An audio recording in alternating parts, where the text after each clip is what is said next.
Hi, I'm Kelly.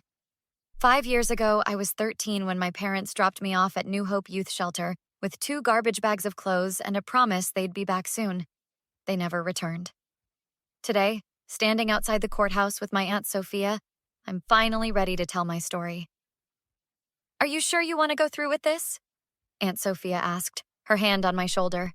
She always touched my shoulder when she was worried. I've never been more certain of anything, I replied, clutching the folder of evidence we'd collected.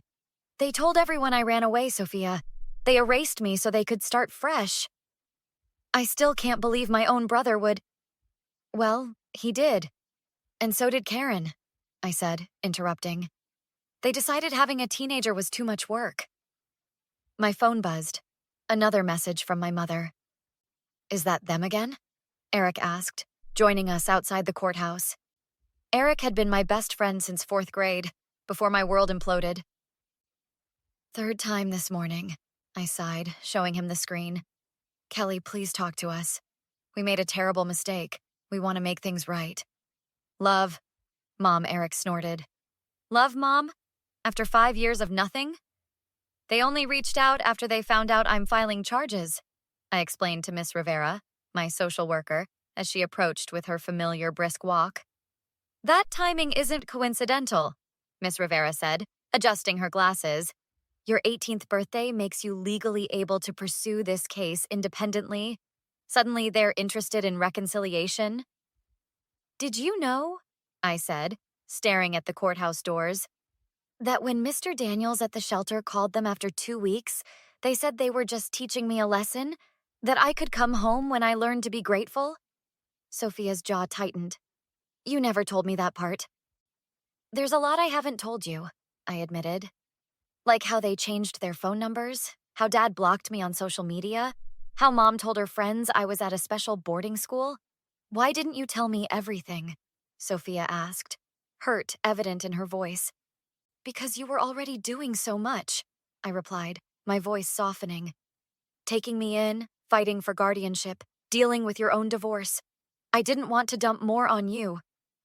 Kelly, Sophia said firmly. That's what family does. Real family. Which is why we're here, Miss Rivera interjected, checking her watch. The preliminary hearing starts in 20 minutes. Are you ready to see them? I thought about my parents' faces. The last memory I had was watching through the shelter window as they drove away, not even looking back. They're strangers to me now, I replied. Just people who need to face consequences. What exactly do you hope will happen today? Eric asked carefully. I want everyone to know what they did, I answered. How they abandoned their child and lied about it. How they committed parental neglect, identity fraud, and misappropriated my Social Security benefits for 5 years. And when they try to apologize? Sophia asked. I looked her straight in the eyes. Some things can't be fixed with sorry. Miss Rivera and I sat in a small conference room reviewing my testimony one last time. Remember, she said, tapping my file. Stick to the facts. Let the emotional impact speak for itself. I've had 5 years to practice being factual about this, I replied, just as a knock interrupted us. Mrs. Winters, my mother's oldest friend, poked her head in. Kelly, may I speak with you? Miss Rivera looked at me questioningly. I nodded. 10 minutes, Miss Rivera said, stepping out. Mrs. Winters sat across from me, her hands fidgeting with her purse strap. You've grown so much. You look just like your mother. I remained silent. Kelly, I know you're hurt, but this lawsuit, it's too much. Your parents made a mistake. A mistake? I repeated. A mistake is forgetting to pick someone up. They abandoned me for 5 years. They were going through a difficult time, she insisted. Your father had just lost his job. Your mother was depressed. And I was 13, I interrupted. Did you know they told everyone I ran away? That I was troubled? Mrs. Winters looked down. They were ashamed.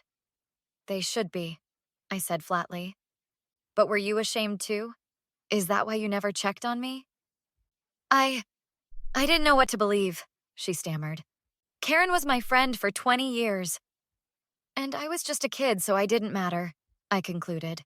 Eric knocked and entered without waiting. Everything okay in here?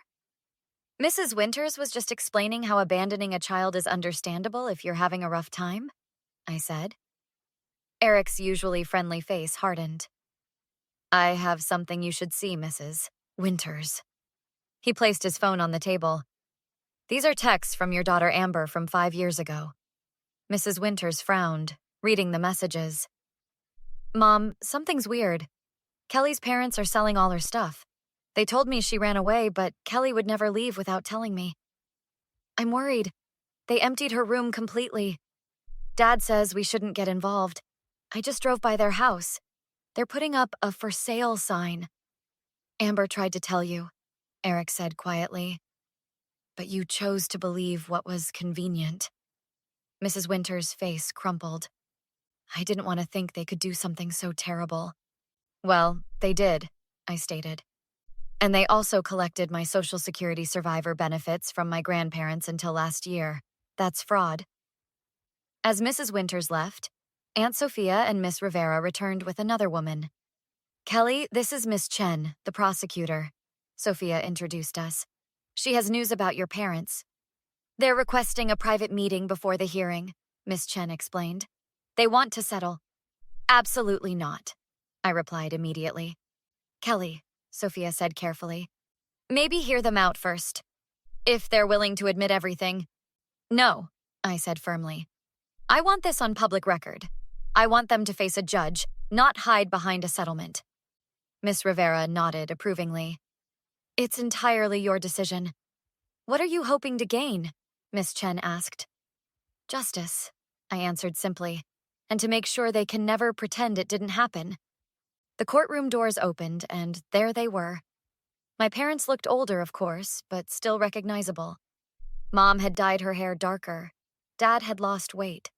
They smiled tentatively when they saw me, as if we were meeting for coffee, not a legal proceeding.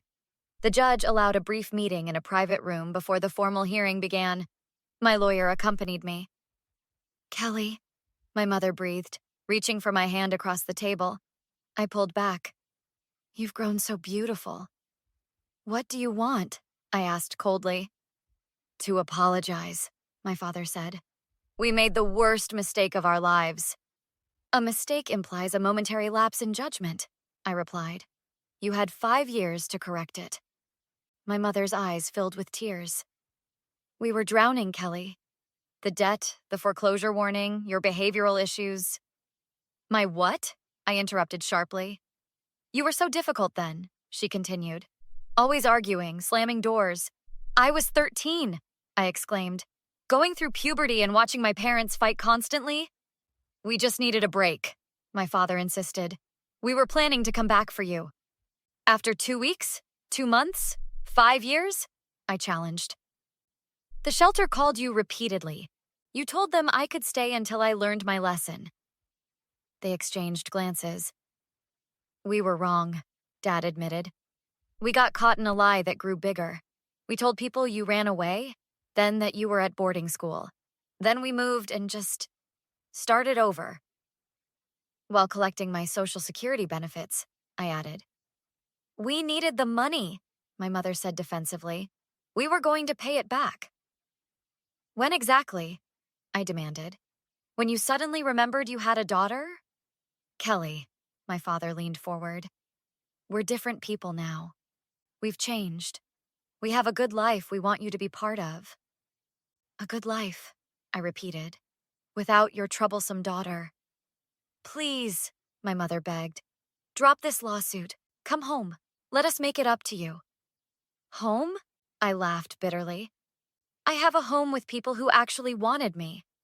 We're your parents, my father insisted, voice rising. We made a horrible mistake, but we've suffered too. Suffered? I stood up, trembling. Do you know what happens to kids in shelters? The fear, the uncertainty? Do you know I cried every night for months? That I thought something was fundamentally wrong with me that made my own parents throw me away? Kelly, my mother tried to interrupt. No, you don't get to Kelly me, I snapped. You forfeited that right when you drove away. And now you're only here because you're afraid of public embarrassment, not because you missed me. That's not true, my father protested, his face reddening. But if you go through with this, you'll regret it. We're still your parents. We can make things very difficult." "Is that a threat?" my lawyer asked sharply. "Of course not," my mother said quickly. "Robert, calm down." But my father stood, pointing at me. "You ungrateful little... After everything we did for you..." "Robert," my mother hissed. "You think you're innocent?" he continued. "We'll tell everyone what you were really like. The stealing, the lying." "I never stole anything," I protested. "That's enough," my lawyer declared, stepping between us. "This meeting is over." As we left, my mother grabbed my arm. "Kelly, please. We love you. We just want another chance." I looked at her tear-stained face and felt nothing. "I don't love you," I said quietly. "I don't even know you." "All rise," the bailiff announced as Judge Wilson entered the courtroom. The proceedings moved quickly. My testimony was clear and detailed. Miss Rivera presented the shelter documentation. Aunt Sophia described finding me after 3 months in foster care and the battle for guardianship. Then came the financial evidence. "Your Honor," Miss Chen stated, "records show the defendants collected $38,450 in survivor benefits meant for the minor's education and welfare during the period they had abandoned her." My father shifted uncomfortably as his lawyer whispered urgently in his ear. "Additionally," Miss Chen continued, "they fraudulently claimed the minor as a dependent on tax returns for 3 consecutive years while she was not in their custody or care." When my parents took the stand, their stories contradicted each other in subtle ways that didn't escape Judge Wilson's notice. "You claim you intended to return for your daughter," the judge addressed my father. "Yet, you sold your house, changed phone numbers, and moved to another state without leaving forwarding information. How do you reconcile these actions?" My father cleared his throat. "We were in financial distress, Your Honor. We needed a fresh start." "And your daughter wasn't part of that fresh start?" Judge Wilson pressed. "We thought she'd be better off temporarily," my father began. "For 5 years?" Judge Wilson interrupted. My mother spoke up, her voice trembling. "We made a terrible mistake. We were overwhelmed and scared." "And the Social Security benefits?" Judge Wilson asked. "Were you also overwhelmed when you continued collecting those?" "We were planning to come back," my father insisted weakly. "After 5 years?" Judge Wilson asked skeptically. "We made a terrible error in judgment," my mother admitted. "But we're her parents. We want to make amends." Judge Wilson adjusted her glasses. "Mrs. Carson, parenting isn't something you can abandon and reclaim when convenient. The court finds substantial evidence of willful abandonment, fraud, and misappropriation of funds." The judgment was clear: full restitution of stolen benefits, additional punitive damages, and a permanent restraining order. No criminal charges, but a civil judgment that would follow them permanently. As we left the courtroom, my parents approached one last time.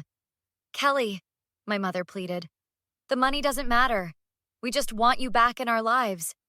"You can't buy your way back into my life," I replied. "Some relationships can't be repaired." "We're still your parents," my father insisted. "Biologically," I conceded. "But family is who stands by you, who shows up when it matters."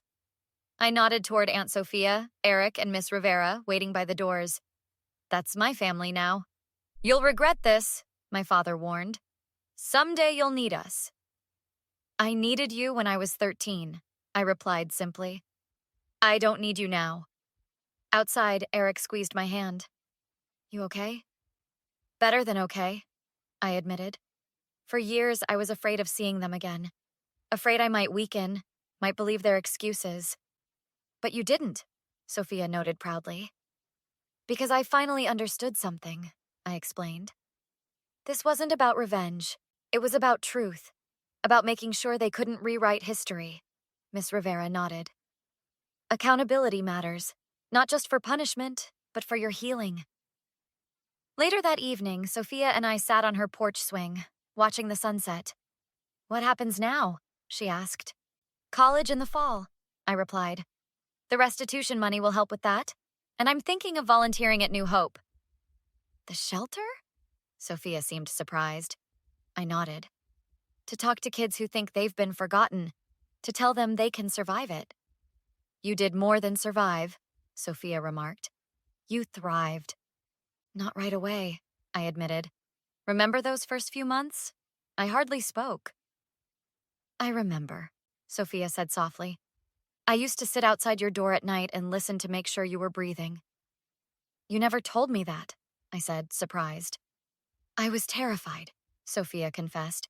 I had no idea how to help you. I just knew I couldn't fail you like they did. You know what made the difference? I asked. You never pushed. You just kept showing up day after day. That's what love is, Sophia said simply. Showing up. Eric joined us on the porch, bringing 3 mugs of hot chocolate. Victory celebration, he announced. Is it a victory? I wondered aloud. Sometimes it still feels like loss. It can be both, Miss Rivera said, appearing at the bottom of the steps. She held a small gift bag. Sorry to interrupt. I wanted to drop this off. She handed me the bag. Inside was a journal with my name embossed on the cover. For the next chapter, she explained, your story isn't defined by what they did. It's defined by what you do next. I smiled, watching the sky turn from orange to purple. Did I ever thank you for saving me? Every day, Sophia answered, not with words, but by becoming the person you are now. I leaned my head on her shoulder, feeling something like peace. Have you ever wondered, I asked softly, how some people can walk away from their own child? How can anyone do that? Sophia was quiet for a long moment. I don't know, Kelly, but I do know this. Their failure had nothing to do with your worth. And for the first time, I truly believed it.